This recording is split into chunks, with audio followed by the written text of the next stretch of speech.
Hey guys, welcome back to the channel. Today I'm hoping to give you guys maybe a little bit of a hack or just a fix. How many times has something like this happened to you? Okay, I know we typically don't want to talk about it, but it happens. Actually, I love my disc retrievers. This tool has helped me out and my girlfriend out in many instances out on the course. But a couple weeks ago I was out and I was playing around. I was just getting into my truck, and I saw a guy at hole 18 fishing for a disc in the creek, and he was trying to get sticks, and I could tell he was struggling. So I went out with my retriever and I tossed him the retriever. He got his disc. When he tossed it back, it hit the ground and did that. So I'm hoping this is something that we can fix, and I think it could be fixed relatively easy. So first thing we're going to do is we're going to go ahead and extend that. We're going to get ourselves a tubing cutter or pipe cutter, and we're going to just go ahead and cut off the bad area. So I'm going to see if I can't get this up here pretty close to the top while I'm doing that. So let's see here. With these, if you've never used it, you just tighten it down to the pipe, and then you want to be able to give it some spins, and you're going to be able to see a little groove there. Once you've got that groove really well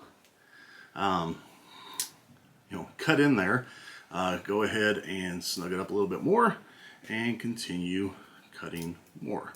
You're hearing a few pops there. Hopefully that means the metal's just about to go. So yep, shouldn't take much more here, and we have a nice fresh, clean area to work on. So now we have the bent part off of our retriever. So next what I'm going to do is I'm going to take some JB Weld steel stick. If you guys have not used this before, this is a little two-part epoxy. You can get it at Walmart, most automotive stores. I'm going to sit here. Let's see if I can't get this plastic back just a little bit. Be careful not to cut myself. And I'm not sure exactly how much of this I need, but I'm gonna kind of take off a pretty good chunk here if I can. I don't want the plastic in there as I knead this stuff together. I've used this before on some other projects, and it's some pretty cool stuff. It's got a kind of a strong smell to it, so you might be a little careful on that. But I'm just gonna cut off a chunk of this right here, and I'm gonna go ahead and put this end back on, put it back in that tube, and hopefully not have it mix up, and have that for a later project. So as you can see here, it's a two-part epoxy, and basically it's kind of like a Play-Doh. You just sit there and you knead it together. So this is gonna be a boring part of the video. So while I'm kneading that, I'm going to let you know some other things I'm going to have. I am going to be using a set of crimpers, because I'm thinking that I might want to crimp this in as it sets to keep it from spinning inside here. And then of course I do need the end that came off of the retriever. So again, I'm not really sure what the best way is going to be to do this. I was kind of thinking about it, and initially I'm thinking I'm going to take, and I'm just going to take the retriever and poke that in there, and that should give me a fair amount inside the tube. I'm going to knead this back up a little bit more, and I'm going to repeat. So hopefully that is actually filling that fairly decently. Now what I'm probably going to do is I'm going to take and wrap the JB Weld around the pin or the hook that came off the retriever. I don't know how much of this I need, so this is kind of me all figuring it out as I go.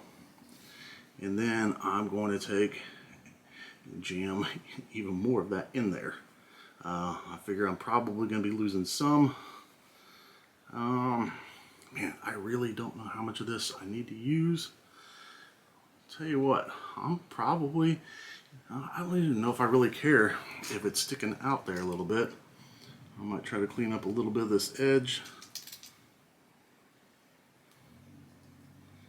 Because this stuff is going to be, it says it sets in like 3 to 5 minutes.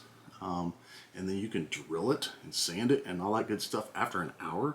So I imagine we don't have a ton of time to work with this stuff. So I'm hoping maybe this is going to be enough for now. And I am going to go ahead and take my crimpers here, and I am just going to try to put some crimps in this metal. So I'm hoping what this is going to do is maybe give a place where things won't be able to spin inside there. Now I know this is going to keep me from being able to collapse the retriever all the way, but you know what?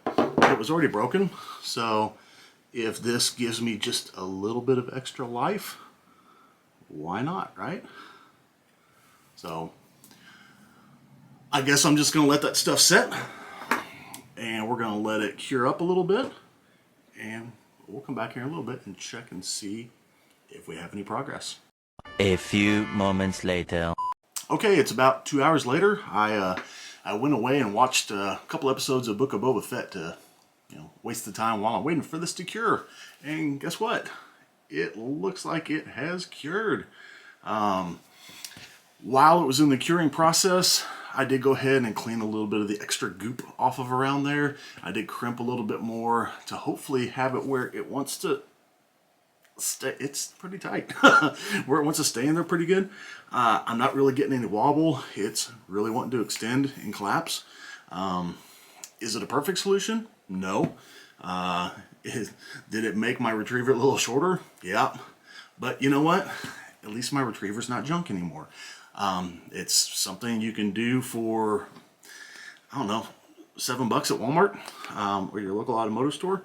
So maybe that's a solution to help you guys out. So I'm going to get off here, let this continue curing, and hopefully I'll be doing another video tomorrow because my Eagle McMahon Discmania mystery box hopefully will be here. So guys, until next time, take care.